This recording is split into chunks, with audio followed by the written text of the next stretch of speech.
So Apple finally unveiled its new iPhone 10. Yes, I said 10, not X. No. It says X, but it's actually 10 because that makes sense, right? Anyway, the iPhone 10 has a lot of new features. The cameras are gonna be super nice. Both of them have OIS, meaning that those footage will be looking super nice as they will no longer be as shaky as before, because on the iPhone 7 Plus we only had OIS on the regular camera but not on the telephoto lens, but now both of them has the OIS, which is nice because I do love recording videos, and those shaky videos, they just put me off because they look awful, but now they will be looking super nice. Aside from that, those cameras will be able to record 4K footage at 60 frames a second, which is crazy. Also, for those who like to record slow motion videos, you will be amazed by how this new camera will be able to record 1080p at 240 frames a second, which is just great. It's HD at super slow speed in a camera that's in your pocket, which is just, it's mind-blowing how those cameras are getting better and better every year. Now the iPhone 10 is going to be the first phone on the market doing 4K at 60. And you know that portrait mode that everyone loves? It's now available from the front-facing camera. Yes, you can now take portrait selfies with the iPhone 10. How? Because it uses all those sensors in the top sensor bar, whatever you want to call it, which allows for a depth sensing camera. Also, Apple unveiled a new feature called portrait lighting, which allows those pictures to look amazing because it looks like they're taken from a pro studio where you have lights all around you and you're able to fully customize the lights just the way you like it. And as Phil Schiller said during the Apple keynote, it's like molding light around your face to make it look better. Now moving on to Touch ID, or should I say Face ID, because yes, Touch ID is no longer part of the iPhone. Well, yeah, in a way it kind of still is because it's still inside the iPhone 8 and iPhone 8 Plus, but it will no longer be a part of the iPhone 10 because it is replaced by Face ID, which is just a different way to actually unlock your phone. So instead of using your fingers to unlock your phone, you actually can use your face, look at your phone, and then poof, it's unlocked. So this whole process is now possible using the True Depth camera system, which is located at the top of the iPhone 10 screen. It kind of looks like this. It's basically a sensor bar full of sensors.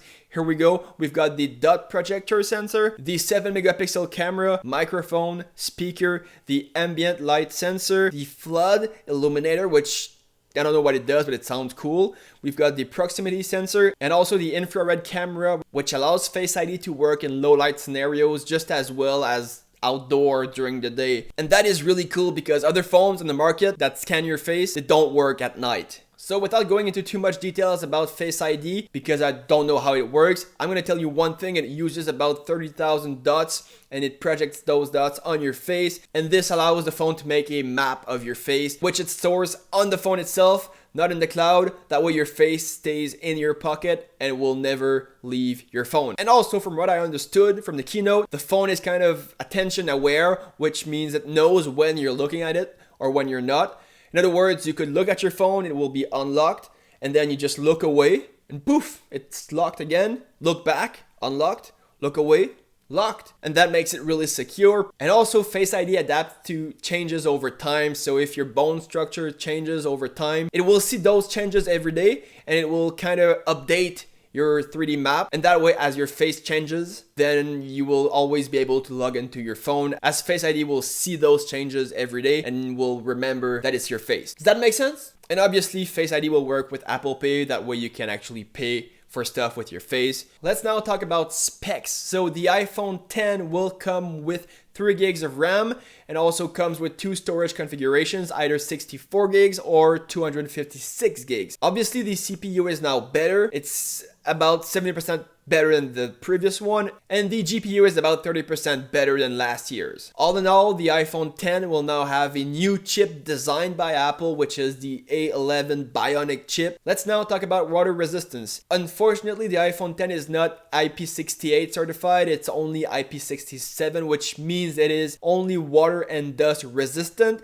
and not water and dust proof. But it still doesn't really matter if you drop it in the water or if you want to use it in the shower if you're that type of person. But either way, it's still water resistant, just like the iPhone 7 and 7 Plus were. And those are pretty much waterproof, but not really, so it doesn't really matter in the end. Next up is just a thing that I never saw coming aside from those leaks a few days earlier. Those animojis, which will allow Face ID to use your face to animate emojis and send those as videos to your friend. And honestly, those just look funny as hell. I can't wait to use those. I will be using it all the time. I just can't wait to see what else they can do using Face ID. Finally, let's talk about the charging of the iPhone 10. Yes, it does still have the lightning port at the bottom, so you can still charge it with a wire, but it obviously now comes with inductive charging, and that type of charging is kind of wireless, but not really. You actually have to use a mat and put it on the mat for it to charge. It's compatible with all the Qi charging mats,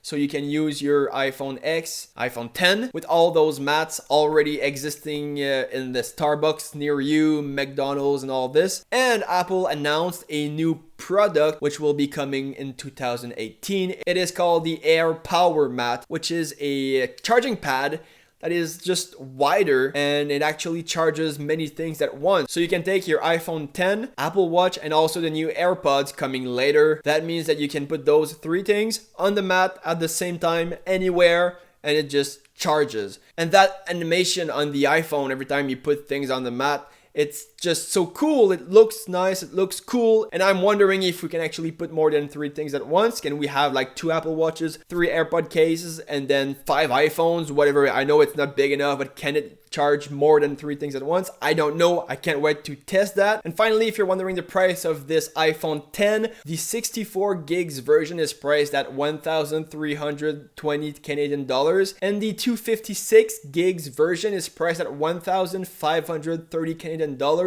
which is not cheap, but also I feel like 64 gigs is kind of borderline. If you always record footage at 4K, this will get filled up really quick. So the 256 gigs might be the better option, but that is up to you in the end. And that's it for this video. Thank you so much for watching Maple Tech. Don't forget to like the video, subscribe, leave a comment down below, and have a good day.